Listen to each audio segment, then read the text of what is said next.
वळ्या पुढच्या बातमीकडे। उद्या तिसऱ्या टप्प्यातल्या मतदारसंघांमध्ये मतदान होणार आहे।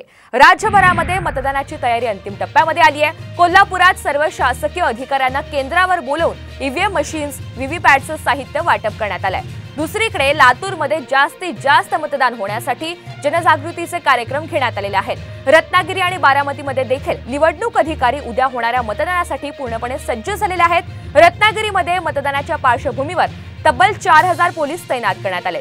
सोलापूर आणि माढ्यामध्ये मतदान केंद्रावर लागणारे साहित्य कर्मचाऱ्यांना आता पुरवण्यात आलेलं आहे।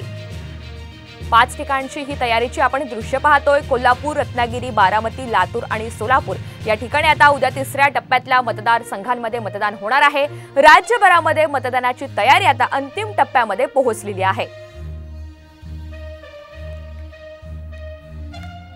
दरम्यान कोल्हापूर शहरामधील सर्व शासकीय अधिकाऱ्यांना बोलावून त्यांना ईव्हीएम मशीन, व्हीव्हीपॅट तसेच इतर साहित्य देखील वाटप करण्यात आलेला आहे। कोल्हापुरातील ताराराणी विद्यापीठ परिसरामध्ये सुरू असलेल्या या निवडणूक साहित्य वाटपाचा सविस्तर आढावा घेतलेला आहे आमचे प्रतिनिधी रणजित माजगावकर यांनी।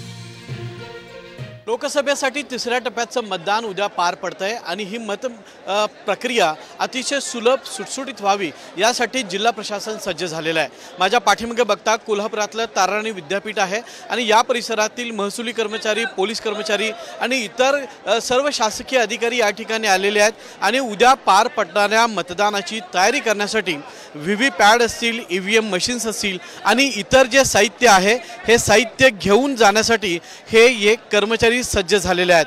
आपण या कोल्हापूर जिल्ह्यातलं जे मतदान पार पडतंय यासाठी इतर जिल्ह्यांमध्ये जिथं जिथं मतदान झालेलं आहे त्या जिल्ह्यातले कर्मचारी सुद्धा या ठिकाणी दाखल झालेले आहेत। याच ईव्हीएम मशीनमध्ये राज्यातल्या दिग्गज नेत्यांचं भवितव्य देखील यामध्ये एकूणच या मतदानाच्या प्रक्रियेमध्ये बंद होणार आहे आणि ते निकालानंतर स्पष्ट होणार आहे। कॅमेरामन सचिन सावंत सोबत मी रणजित माजगावकर, साम टीव्ही, कोल्हापूर।